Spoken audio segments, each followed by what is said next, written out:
Buenas tardes, amigos de todo el país. Bienvenidos nuevamente a Rumbo de la Tarde, aquí por la 98.5 FM. Soy Miguel Guerrero, estoy encantadísimo de estar nuevamente con ustedes en la grata y honrosa compañía del doctor Valentín Medrano Peña y también del licenciado Ulises Jiménez. Buenas tardes, caballeros. Sí, muy buenas tardes. Yo soy Valentín Medrano Peña. Gracias al público que nos da la distinción de su audición y de su telespectación. ¿Se puede decir así, don Miguel? No sé. Claro. Bueno, claro. Sí, y lo que nos ven en diferido. Sí, y que nos pueden ver también por las distintas plataformas de las redes sociales. Eso no nos ayuda y mucho. esa imagen. Eso no nos ayuda mucho. Hice ese ejercicio de decir mi nombre al momento de presentarme. Primero porque es radio y segundo siguiendo el ejemplo que hizo que ya instauró don Miguel Guerrero, Ulises Jiménez, porque ¿quién no conoce a don Miguel Guerrero en este país? Es un gesto de humildad, pero también es muy correcto desde el punto de vista de la radio porque nadie nos está viendo. Así que yo soy Valentín Medrano, reitero, Valentín Medrano Peña, para que me diferencien de otro Valentín Medrano Peña, y también me siento en la gratísima compañía de don Miguel Guerrero, muy orgulloso. Es para mí enaltecedor este acontecimiento.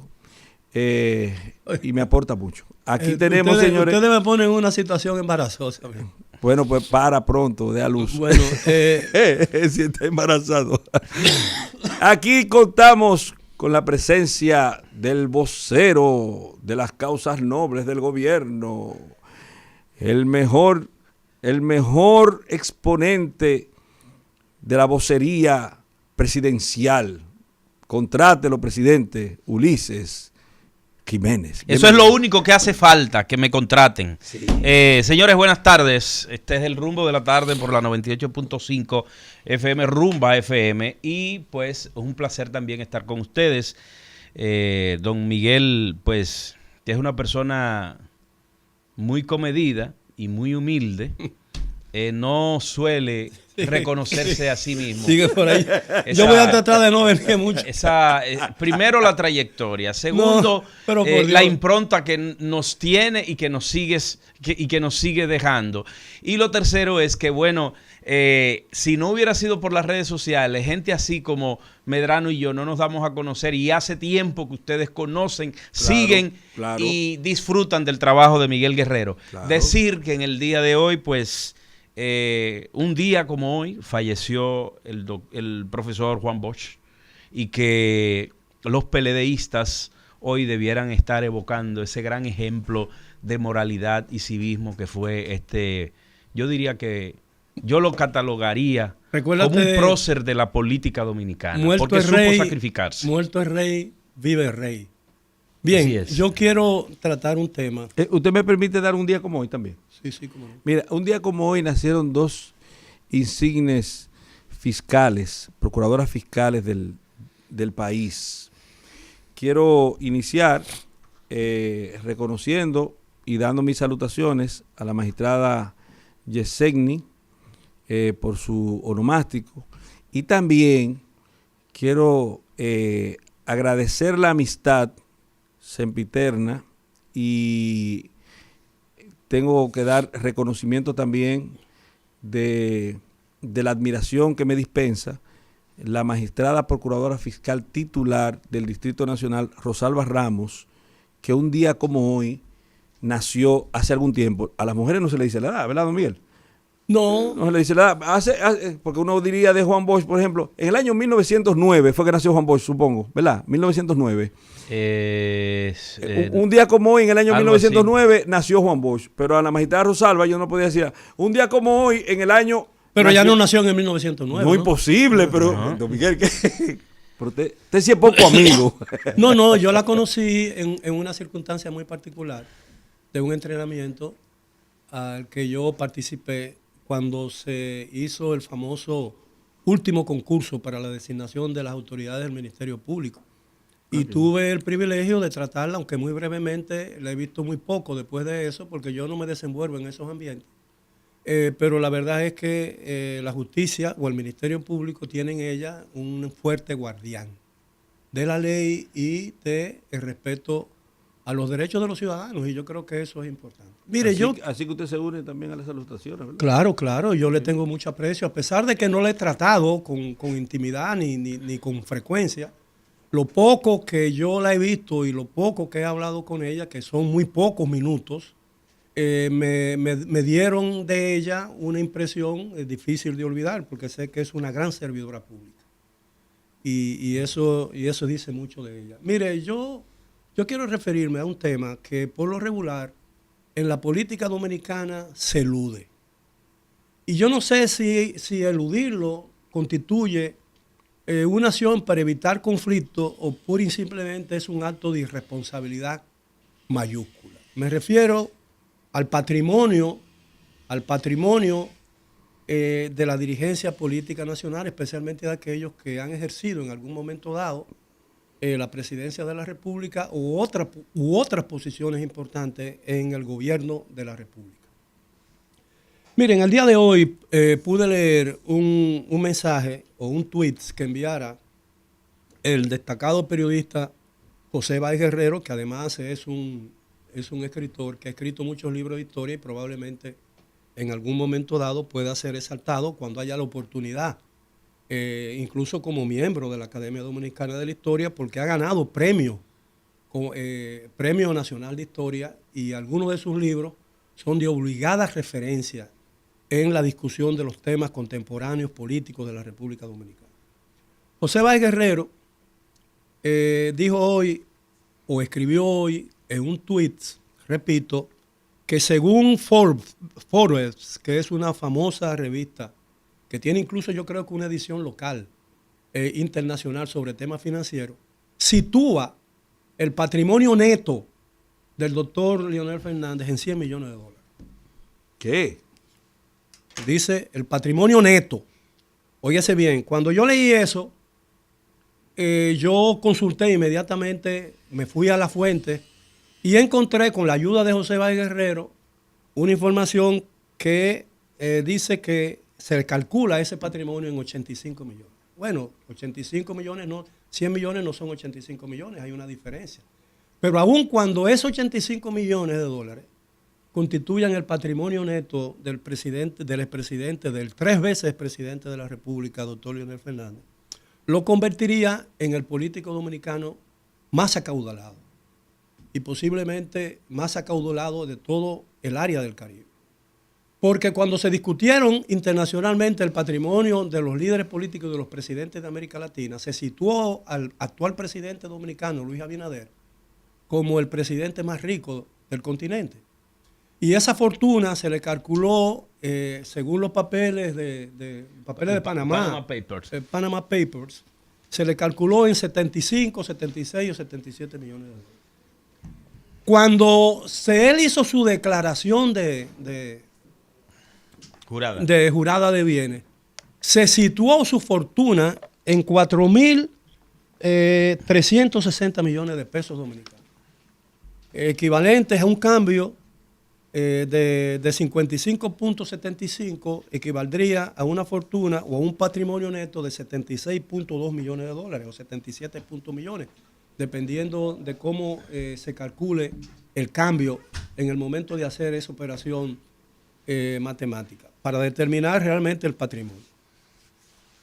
Yo dije, en referencia a eso, que de ser cierta esa información sobre Leonel Fernández, y aparentemente es cierta, lo convertiría en el político más rico de la República Dominicana, sin que se le conociera en ningún empleo o empresa formada que permitieran, salvo su condición de presidente de la República. Su verdadero empleo y su verdadero ejercicio se dio en la presidencia de la República. Fue maestro mucho tiempo. Bueno, pero a eso mismo. Pero déjame hacer un cálculo que yo hice. Académica nunca ha generado tanto. Cuando yo escribí eso, muchísima gente trató de refutarme diciendo que yo no vivía en este país porque yo desconocía que el presidente había trabajado como profesor universitario y que además daba conferencias que son bien pagadas. Perfecto, yo entiendo eso. Pero a partir de que fue presidente de la República, él dejó de dar clases en la universidad. ¿Ok? Claro. Y cuando él se juramentó como presidente por primera vez en 1996, su declaración de ingresos y de bienes sumaban 10 millones y algo de pesos dominicanos. Cuando dejó la presidencia, 16 años después, tras 3 ejercicios presidenciales, su patrimonio era, según su declaración posterior, era de alrededor de 16 millones. O sea, es decir, que prácticamente, si tú le pones la devaluación, el presidente salió con menos patrimonio que el que tenía cuando se juramentó por primera vez. Bueno, yo creo que eso debería tener consecuencias, porque eso implica, si algo tiene de verdad esto, significa, y cuando él se declaró su patrimonio en el 2020 como candidato presidencial, su patrimonio no alcanzaba los 85 millones de dólares, por supuesto, ni nada parecido. Entonces yo creo que en algún momento dado hay que investigar si en algún momento dado esa declaración de bienes ocultó patrimonio o ocultó posesiones que no deberían ser ocultadas. O maquilló cifras. O maquilló cifras, lo cual constituye, y aquí tengo yo un gran abogado, constituye algo parecido a un delito. ¿No es cierto? Bueno, en el caso de que haya una diferencia, falsa declaración o una mala declaración, eso pero la omisión también equivale a eso. Eso es una falsa declaración. Sí, claro. Entonces, la omisión se parece mucho al perjurio, don Miguel. Sí, claro. Entonces me dijeron que él fue profesor. Ok. Entonces yo le voy a decir. Oigan bien lo que Perdón, don Miguel. No es lo mismo omisión que ocultamiento de datos. No es lo mismo. No, claro, pero la omisión equivale. O sea, cuando tú lo callas, no es lo mismo a cuando tú lo escondes. Bueno, pero es lo mismo. Es lo mismo, claro. Okay. Porque se supone que si tú omites, tienes conocimiento de la existencia del documento. Sí, claro. Y si tú lo callas adrede sabiendo que está ahí y no lo dice o no lo quieres decir. La omisión es una forma de ocultamiento. Mire, para que ustedes tengan una idea, y yo dije y aclaré que asumió la presidencia de la República, el doctor Leonel Fernández dejó de ser profesor, y eso, todos sus ingresos se supone que deben ser como su condición de político y de presidente de la República que ejerció durante 12 años. Y yo hice este cálculo para que ustedes vean lo difícil que es llegar, por ejemplo, como profesor, a un patrimonio más o menos elevado. Si una persona, por ejemplo, decidiera, lo cual es imposible porque físicamente, materialmente, no puede ser posible. Si decidiera un día dedicar toda su vida a la docencia y trabajar las 24 horas del día, todos los días del año, sábado, domingo, fiesta de guardar, Navidad, Año Nuevo, Día de los Reyes, Día de los Muertos, día de todos los días, Semana Santa, los 365 días, las 24 horas del día, solo como profesor, consumiría al año 8.760 horas por año. Si tú le sumas eso, y ganando, por ejemplo, 35 pesos por hora, que era lo que se pagaba entonces como profesor en la Universidad Autónoma de Santo Domingo, cuando yo estudiaba ahí, después hasta recientemente. Sí, ahora mismo está por encima de los 350 pesos. Bueno, pero partiendo de ese asunto, 35 pesos por hora, trabajando las 24 horas del día durante toda la vida y durante 70 años, por año, 8.760 horas por 35 pesos por hora, haría la suma de 306.600 pesos. Si trabajara así durante 70 años, y creo que el presidente todavía no tiene 70 años. Sí, tiene 70 años. Bueno, tiene 70 años. Es decir, que comenzara a trabajar así desde que salió del vientre de su madre. Exacto. Hubiera acumulado un patrimonio de 21.462.000 pesos, que cambiado a dólares, a una tasa de 55.75 por peso, equivaldrían a 384.968 dólares con 61 centavos. ¿Cómo puede un hombre que no ha hecho una vida empresarial y toda su actividad a lo largo de su existencia, a partir del momento en que se hace adulto, no a través del día de su nacimiento, porque eso es imposible, solo ha hecho actividad política sin que se le conozca una sola etapa de su vida empresarial, puede acumular un patrimonio de 85 millones de dólares. Yo creo que eso tiene que ser objeto de una discusión en el país, especialmente en momentos en que estamos en una campaña electoral y donde el tema de la corrupción administrativa, y no estoy sugiriendo con eso que el presidente sea un corrupto, yo no tengo pruebas para sostener eso y no me atrevería a sostenerlo, pero en momentos en que la discusión gira sobre el tema de la corrupción y hay lo que supuestamente se llama un Ministerio Público Independiente decidido y con la misión de combatir la corrupción de gobiernos anteriores, por supuesto, yo creo que ese tema no debe ser enterrado como se ha enterrado toda la vida. Los dominicanos tienen pleno derecho y tienen la necesidad y el derecho de exigir y de reclamar que se transparente el patrimonio del liderazgo político, pero no solamente del doctor Leonel Fernández, sino de todos los que participan en la política dominicana, especialmente los candidatos del licenciado Abel Martínez, que tiene que justificar y tiene que darle transparencia a su declaración de bienes porque ha ejercido posiciones en las que puede haber tenido ingresos non santo, ¿no? Y no estoy diciendo eso, sino que existe esa posibilidad. Entonces, yo creo que ese es un tema que no debería enterrarse nuevamente y es una lástima que el país eluda irresponsablemente este asunto por temor a herir sensibilidades y porque hay personas que realmente que están fuera de toda discusión o que no pueden ser objeto de cuestionamiento alguno. Y entonces yo me pregunto que así no se construye una democracia, así no se construye una sociedad libre de corrupción y así no se consigue una sociedad en que realmente la gente valga por lo que es y no por lo que tiene. En definitiva, yo pienso que no hay tradición, ni hay costumbre, ni hay deseo, ni mucho menos intención de que el status quo en el sistema político dominicano se destruya. Y yo creo que eso pudiera ser el inicio justamente de eso que estoy hablando. No creo en lo más mínimo que eso vaya a suceder, esa investigación que está pidiendo muy atinadamente don Miguel Guerrero, y que porque vemos incluso cómo es que expresiones, por ejemplo, como la de el expresidente Hipólito Mejía, refieren que a los expresidentes se les respeta. Bueno, o sea, yo creo que a los expresidentes se les respeta. Y una forma, no de irrespetarlo, sino de desenmascararlo, es justamente que una investigación como esa se lleve a cabo. No, pero yo estoy de acuerdo con el licenciado, con el ingeniero agrónomo Hipólito Mejía, expresidente de la República, de que a los exmandatarios deben respetarse.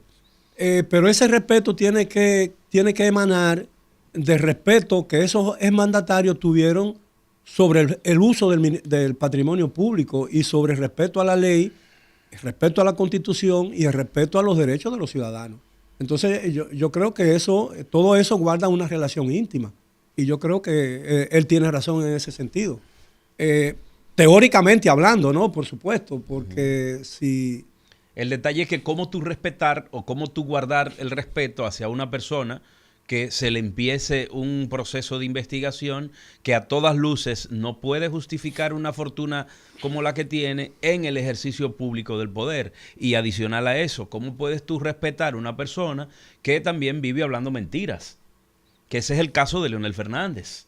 Leonel Fernández acaba de decir que los libros de textos de educación tienen innumerables errores. Hoy el ministro de Educación sale a desmentirlo.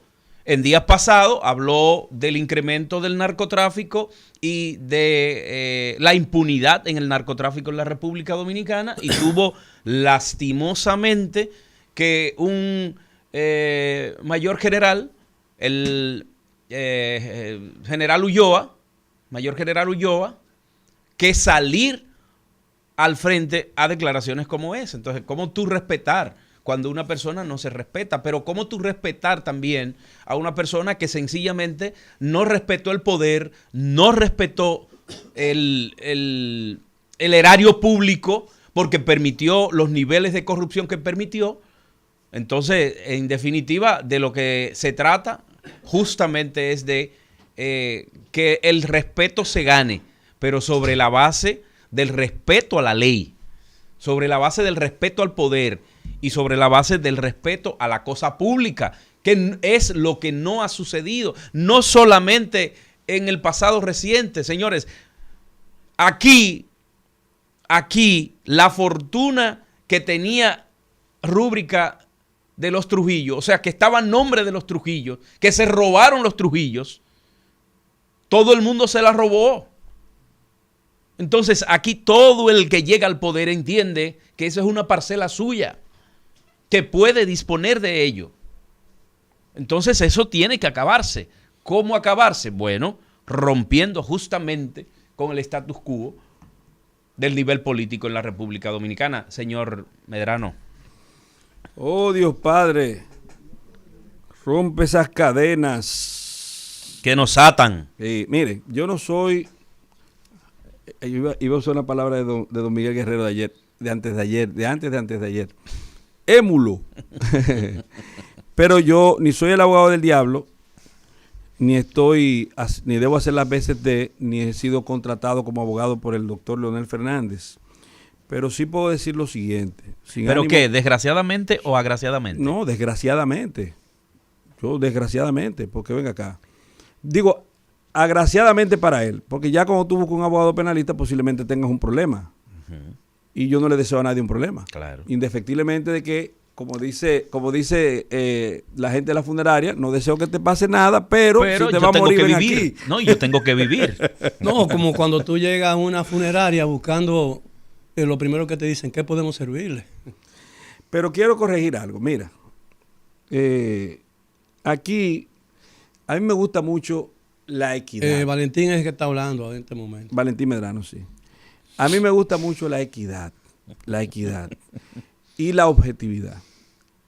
El código, la Constitución, por ejemplo, en el artículo 170, establece como un principio nodal de funciones de justamente uno de los elementos conformantes del sistema de justicia a la objetividad. Y el Código Procesal Penal te define la objetividad. Y la objetividad no es sacar de la subjetividad y hacer concreto algo. Desde el punto de vista jurídico, objetividad es dar a cada quien lo que le corresponde. Y en el caso del artículo 260 del Código Procesal Penal lo define como recoger pruebas a cargo y a descargo. Usted está investigando a una persona, pero encontró una prueba eximente de responsabilidad penal. Usted recoge esa prueba y la incorpora al proceso. O sea, no juega a la escondida, no obstruye la investigación, no esconde prueba, tampoco usted planta prueba. ¿Por qué? Porque se presume que hay la intención de llegar a los comisores de los hechos y a sus cómplices de forma exclusiva, como manda la misma normativa procesal penal cuando define el alcance de una investigación. ¿Qué quiero decir con esto? Miren, yo no soy ni ariente, ni pariente del doctor Fernández, aunque en algunos comentarios mucha gente trata como de adoquinarme a esa realidad. Pero ni siquiera conozco personalmente al doctor Leonel Fernández. Lo he visto una sola vez en mi vida en una puesta en circulación del libro del maestro Robert Vargas y de lejos. Nunca he interactuado con el presidente Fernández. Pero si vamos a pasar a todo el mundo por la égida del cuestionamiento que se hace, que es correcto, porque debemos vivir en un mundo de transparencia, pasemos también al presidente de la República. Y digamos que, por ejemplo, cuando Jorge Ramos le hizo una pregunta al presidente, él respondió que su fortuna llegaba a un poco más de $1 millón y tanto de dólares. Y después entonces descubrimos que es un presidente con 79 millones de dólares. Pasemos a todo el mundo por el tamiz de las informaciones falaces que se dan desde el punto de vista público. Ahora corrijo, de lo dicho por mi hermano, amigo, vocero del PRM. Ministro de Educación establece: las correcciones de los textos se harán lo antes posible. Mintió el expresidente Leonel Fernández cuando dijo que vinieron esos textos con errores. No, es que él dijo, perdóname, es que él dijo, cuando hablé del ministro de Educación, Ángel Hernández, decía que él lo desmentía en términos de la cantidad de errores que Dijo Leonel Fernández que tenían los textos. Básicamente. Yo quiero intervenir un momento. Cuando yo planteé lo de Valentín, cuando yo planteé lo del doctor Fernández, yo pienso que yo fui lo suficientemente claro al decir que ese es el tema que debe ser objeto de discusión para todo el mundo. Claro. Es decir, no solamente... Y yo fui de los que incluso... Por eso le seguí claro. Trazó la pauta y yo la seguí. Claro, y incluso yo creo que el tema de los papeles de Panamá, Panama Papers, todavía no ha sido aclarado del todo. Es decir, que ese es un tema que debería ser también objeto de una discusión sana, porque eso es lo que el país necesita. La transparencia. Es decir, no me venga a pedir a mí transparencia cuando tú llegaste ahí en medio de la oscuridad, sin transparencia alguna. ¿Entiendes? Okay. Entonces, cuando en lo que se trata de los libros, y ahora ahí yo me pongo del lado del expresidente Fernández, no importa que sean muchos los errores o pocos los errores. Si hay errores, eso es imperdonable. Porque esos libros costaron, la impresión de esos libros debieron haber costado una fortuna. Y hoy en día esos libros tienen que echarse al zafacón y reeditarlos, corregirlos de nuevo, y eso tiene un costo adicional para el Estado. Y no se puede, de acuerdo con eso. Y no se puede jugar con el patrimonio de la nación, porque cada error que hay en un libro de texto en la República Dominicana atrasa el esfuerzo nacional para mejorar la calidad de la educación. Pero yo estoy de acuerdo con eso. Sí, entonces claro. hay que investigar. Ahora, tú no puedes hacerte el gracioso, despacharte porque estás en campaña, exagerando, hiperbolizando una situación cuando tú estás consciente de que eso no es así. O sea, sí que los hay. De hecho, sabrá Dios cuántas diabluras hay en torno al negocio de los libros y que hemos sido afectados todos los dominicanos, no solamente los que consumimos libros del Estado, los que en su momento consumimos. Mis hijos consumen libros del Estado incluso. Y yo tengo que estar día a día haciendo tareas con ellos. Y de verdad que sí, que me percato de algunos errores, no solamente ortográficos, de sintagmas incluso, de incoherencia. Ahora bien, sí, pero tú no te puedes aprovechar de eso y hacer campaña política con eso sobre la base de la mentira. Pero el presidente cuando sí puede, tú termines la idea. El presidente sí puede. Cuando tú termines la idea que te interrumpimos. Sí, pero fíjate, para que no interrumpir nuevamente a Valentín. Sí, vamos a hacer una pausa. Eso. Vamos a hacer una pausa para cuando él vuelva pueda hablar con toda la amplitud que el tema amerita. Y en FM, no en amplitud modulada. Pero antes de que... Vamos a hacer la pausa, sí, nos vamos a la pausa. Pero antes de que él empiece a hablar, quisiéramos ver el video del ministro Hernández hablando de eso, que es 30 segundos, ¿no? Pero vamos... Pero bueno, después de la pausa. Después de la pausa.